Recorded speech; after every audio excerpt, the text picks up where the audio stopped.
Hey, what's up, guys? It's Dave. I also entered another trade today, CVNA Carvana. Basically, the setup here is a level break with a 10 EMA price correction. So this blue line, I was watching this 249 level break, especially even after this earnings gap up. It gave some back, right? Some profit taking after gapping up whatever percentage that is. The tag to 5 EMA or SMA, and then just continue to grind on up.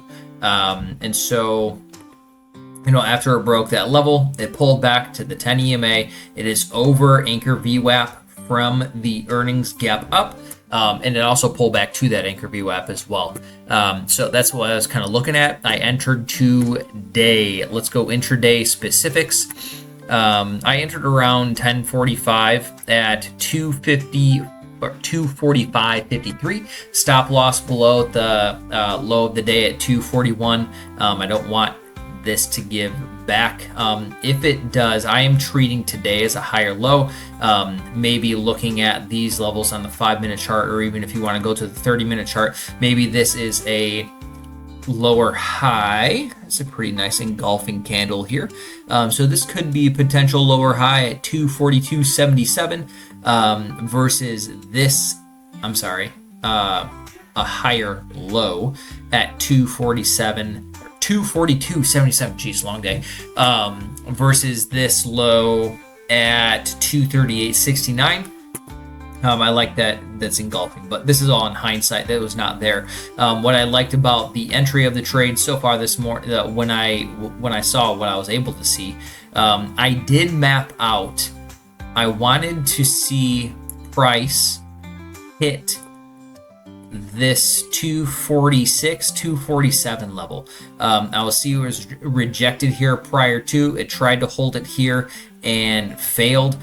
We also had the anchor VWAP come from this high coming on down. So price got above that. I wanted to see price spend some time above there. Now, I have noticed in the market as of late, the cross purchases of the anchor VWAPs, they haven't really been working in my favor. Typically the pattern that I see is the first time it actually crosses the anchor VWAP, it'll get smacked down, then it'll go down, create a higher low, and then it'll come back up above the anchor VWAP, chop around, and then it'll start curling on up. So I might be a little early on this. Ideally I get a gap up tomorrow, but that's kind of how I played it. So going back to intraday here, we're over the anchor VWAP from that prior high. That's that blue line, and then this is today. The red line is today's VWAP. So we can see it. Big push in the morning, failed to undercut the opening range, the first 5-minute bar basically, and I can't say that, not the range. It stayed within the range, right? If you want to go 15-minute range, or if you want to go within the first hour, it broke this. And then all it did is it did a stop run, and it failed to accept higher above these 3 first half-hour bars, but it did pull back. And I was waiting for that test of where that white line is, where this was. And I said, okay, well, I started looking at it around here because I wasn't going to purchase it before this because I was anticipating potential supply going on. Now, it could have just easily blown off, but it didn't.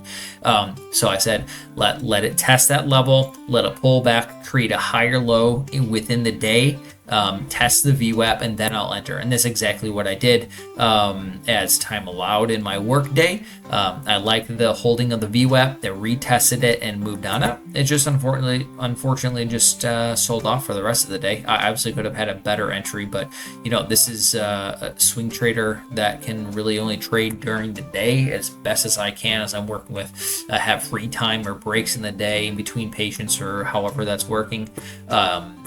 So that's kind of how I am. That's how I have to handle things. My entries are not going to be perfect.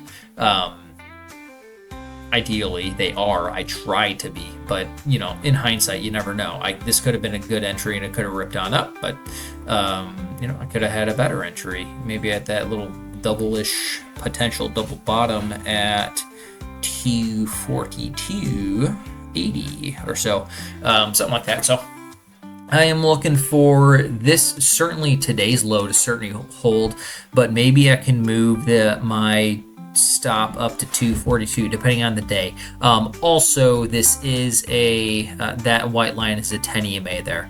And so it tagged the 10 EMA, bounced, consolidated, and now we're getting some follow through. It's over the anchor VWAP from the prior high.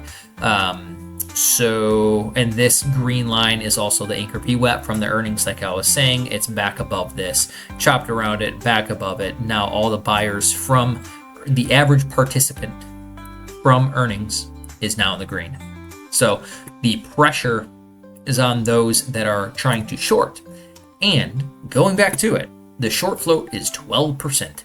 5 days to cover, and it's at the highs. Look at this thing. This has just been on an absolute tear, right? Momentum is upwards. It's going to take more energy to reverse this trend than it does to just go with the trend.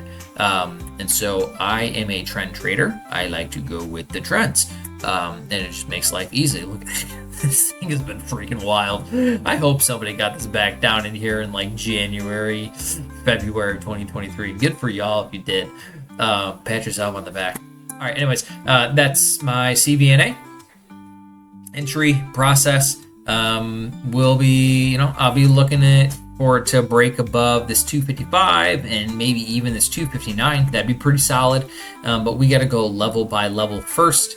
And what I see coming next potentially here, focusing level wise, is, let me mark them out for you real quick.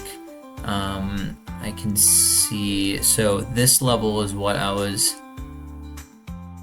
where was it? It was this that I was looking at there.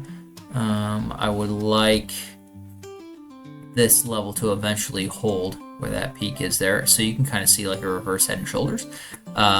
Next, maybe we need to tag this 250-ish level. That'd be it'd be a solid move. Maybe come back, retest that, and then break out. So I'd say 250, and then we can go 254, and then we can go up here to 260, call it, and then who knows? So those are the kind of levels I'm looking at. We'll go to 250, then 254, 50, 255, and then 260. So basically $5 levels. You can just average it out like that. So that's what I'm looking for. That's how I manage it. That's how I'm entering it, or enter it, how I'm going to manage it. And yeah, hopefully, this nice little rounding bottom gives us some momentum upwards. If you like this content, like, share, subscribe. I appreciate your time. I do this because it helps me review my setups, and I do what I do because I want what I want, and I'm gonna get there one way or the other. And doing this stuff has really helped me. Has helped me in my process, my journey. So if I'm helping you in any way, show some love. I appreciate your guys' time. If you guys are looking for a trading community, come join us at Micro E Futures. We have a future side of the room taught by JJ. We also have a equity side of the room led by Ray and Steve and many other professional traders that share ideas and thoughts all of the time. And we really just kind of come together and help each other grow as professional traders as we take this seriously. It's a 7-day free trial. So if you don't really like it, it's not for you, then guess what? There's no risk to it. Come get a shout out. TradeIdeas Tech, you can get 15% off if you use DCOB15. This is awesome stuff. If you've been watching my videos, you just see like the small ways that this works, but the real, I'll have to do some deeper dive videos on TradeIdeas and how this works. But either way, thank you for your time. Trade safe, manage your risk, and I will see you next time. Later.